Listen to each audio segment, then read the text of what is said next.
नमस्कृत्य नरं चैव नरोत्तमं देवीं सरस्वतीं व्यासं ततो जयमुदीरयेत्। ओम नमो भगवते वासुदेवाय, ओम नमः पितामहाय, ओम नमः प्रजापतिभ्यः, ओम नमः कृष्णद्वैपायनाय, ओम नमः सर्वविघ्नविनायकेभ्यः।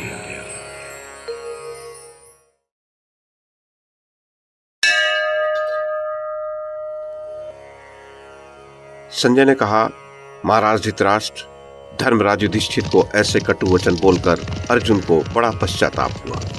उसने लंबी सांस खींचते हुए पुनः खड्ग निकाल लिया। ये देख भगवान श्री कृष्ण ने कहा, अर्जुन, ये क्या? तुम आकाश के समान निर्मल इस खड्ग को पुनः क्यों म्यान से बाहर निकाल रहे हो? मेरे प्रश्न का उत्तर दो। मैं तुम्हारा अभिष्ट अर्थ सिद्ध करने के लिए पुनः कोई योग्य उपाय बताऊंगा। राजन, श्री कृष्ण के इस प्रकार पूछने पर अर्जुन अत्यंत दुखी हो उनसे बोला, भगवान, मैंने जिसके द्वारा हठ पूर्वक भाई का अपमान रूप अहितकर कार्य कर डाला है, अपने उस शरीर को ही अब नष्ट कर डालूंगा। राजन, अर्जुन का ये वचन सुनकर श्री कृष्ण ने कहा, पार्थ, राजा युधिष्ठिर को तू कहकर तुम इतने घोर दुख में क्यों डूब गए? क्या तुम आत्मघात करना चाहते हो? किरीटधारी वीर, साधु पुरुषों ने कभी ऐसा कार्य नहीं किया है। नरवीर, यदि आज धर्म से भयभीत होकर तुमने अपने ज्येष्ठ भाई को खड्ग से मार डाला होता तो तुम्हारी कैसी दशा होती और उसके पश्चात तुम क्या करते? कुंतीनंदन, धर्म का स्वरूप सूक्ष्म है, उसको जानना यह समझना बहुत कठिन होता है। विशेषतः अज्ञानी पुरुषों के लिए तो उसका जानना और भी कठिन होता है। अतः अब मैं जो कुछ कहता हूँ उसे ध्यान देकर सुनो।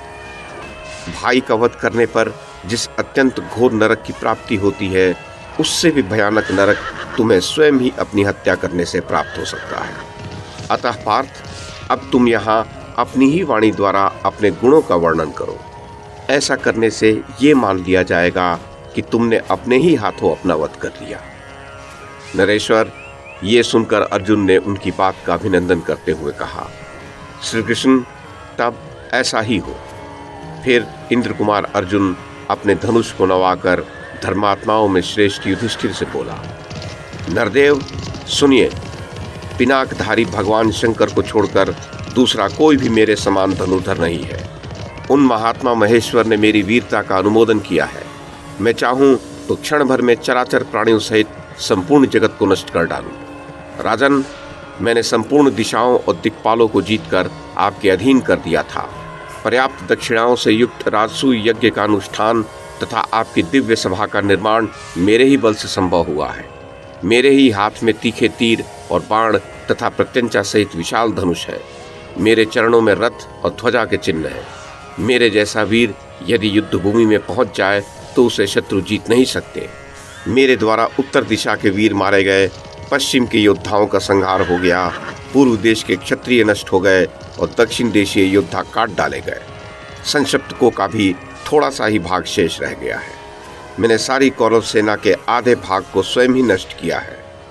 राजन, देवताओं की सेना के समान प्रकाशित होने वाली भरतवंशियों की यह विशाल वाहिनी मेरे ही हाथों मारी जाकर रणभूमि में सो रही है। जो अस्त्र विद्या के ज्ञाता हैं, उन्हीं को मैं अस्त्रों द्वारा मारता हूँ। इसलिए मैं यहाँ संपूर्ण लोगों को भस्म नहीं करता हूँ। श्री कृष्ण, अब हम दोनों विजयशाली एवं भयंकर रथ पर बैठकर सूत पुत्र का वध करने के लिए शीघ्र ही चले। आज ये राजा युधिष्ठिर संतुष्ट हो, मैं रणभूमि में अपने बाणों द्वारा कर्ण का नाश कर डालूंगा। महाराज, यूं कहकर अर्जुन युधिष्ठिर से बोला, आज मेरे द्वारा सूत पुत्र की माता पुत्रहीन हो जाएगी अथवा मेरी माता कुंती ही कर्ण के द्वारा मुझ एक पुत्र से हीन हो जाएगी। मैं सत्य कहता हूँ, आज युद्ध स्थल में अपने बाणों द्वारा कर्ण को मारे बिना मैं कवच नहीं उतारूंगा।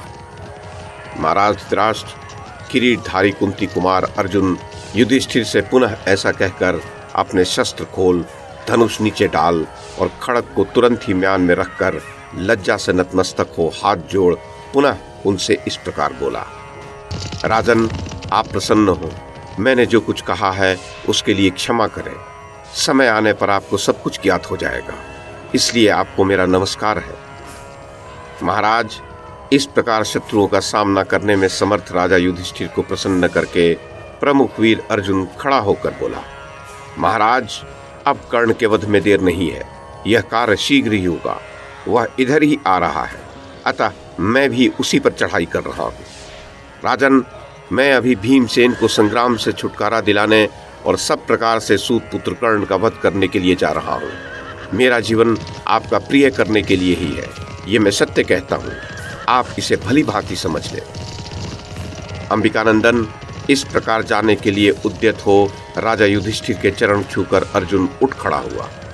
इधर अपने भाई अर्जुन का पूर्वोक्त रूप से कठोर वचन सुनकर पांडुपुत्र धर्मराज युधिष्ठिर दुख से व्याकुल चित्त होकर उस शैया से उठ गए और अर्जुन से बोले, कुंती नंदन, अवश्य ही मैंने अच्छे कर्म नहीं किए हैं, जिससे तुम लोगों पर अत्यंत भयंकर संकट आ पड़ा है। मैं कुलांतकारी, नराधम, पापी, पाप में दुर्व्यसन में आसक्त, मूढ़ बुद्धि, आलसी और भीरू हूँ, इसलिए आज तुम मेरा ये मस्तक काट डालो। मैं वृद्धों का अनादर करने वाला और कठोर हूँ, तुम्हें मेरी रूखी बातों का दीर्घ काल तक अनुसरण करने की क्या आवश्यकता है। मैं पापी आज ही वन में चला जाता हूँ, तुम मुझसे अलग होकर सुख से रहो। महामनस्वी भीमसेन सुयोग्य राजा होंगे, मुझ कायर को राज्य लेने से क्या काम है। अब पुनः मुझ में तुम्हारे रोष पूर्वक कहे हुए कठोर वचनों को सहने की शक्ति नहीं है। आज इतना अपमान हो जाने पर मुझे जीवित रहने की आवश्यकता नहीं है। महाराज, ऐसा कहकर राजा युधिष्ठिर सहसा शैया से नीचे कूद पड़े और वन में जाने की इच्छा करने लगे। तब भगवान श्री कृष्ण ने उनके चरणों में प्रणाम करके कहा, राजन, आपको तो यह विदित ही है कि गांडीवधारी सत्य प्रतिज्ञ अर्जुन ने गांडीव धनुष के विषय में कैसी प्रतिज्ञा कर रखी है। उसकी वह प्रतिज्ञा प्रसिद्ध है। जो अर्जुन से कह दे कि तुम्हें अपना गांडीव धनुष दूसरे को दे देना चाहिए, वह मनुष्य इस जगत में उसका वध्य है। आपने आज अर्जुन से ऐसी ही बात कह दी। अतः भोपाल, अर्जुन ने अपनी उस सच्ची प्रतिज्ञा की रक्षा करते हुए मेरी आज्ञा से आपका यह अपमान किया, क्योंकि गुरुजनों का अपमान ही उनका वध कहा जाता है। इसलिए महाबाहो, राजन, मेरे और अर्जुन दोनों के सत्य की रक्षा के लिए किए गए इस अपराध को आप क्षमा करें। महाराज, हम दोनों आपकी शरण में आए हैं और मैं चरणों में गिरकर आपसे क्षमा याचना करता हूँ। आप मेरे अपराध को क्षमा करें।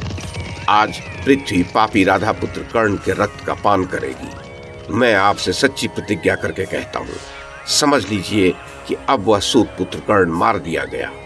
आप जिसका वध चाहते हैं उसका जीवन समाप्त हो गया। महाराज, भगवान श्री कृष्ण का यह वचन सुनकर धर्मराज युधिष्ठिर ने अपने चरणों में पड़े हुए ऋषिकेश को वेग पूर्वक उठाकर दोनों हाथ जोड़कर कहा, गोविंद, आप जैसा कहते हैं वो ठीक है। वास्तव में मुझसे ही यह नियम का उल्लंघन हो गया। माधव, आपने अनुनय द्वारा मुझे संतुष्ट कर दिया और संकट के समुद्र में डूबने से बचा लिया। अच्युत, आज आपके द्वारा हम लोग घोर विपत्ति से बच गए। आज आपको अपना रक्षक पाकर हम दोनों संकट के भयानक समुद्र से पार हो गए। हम दोनों ही अज्ञान से मोहित हो रहे थे, परंतु आपकी बुद्धि रूपी नौका का आश्रय लेकर दुख शोक के समुद्र से मंत्रियों सहित पार हो गए। अच्युत, हम आपसे ही सनात हैं।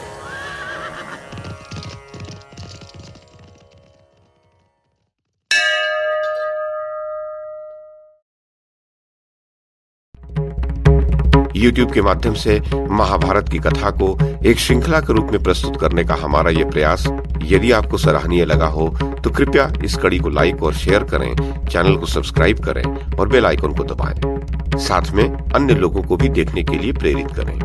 धन्यवाद और नमस्कार।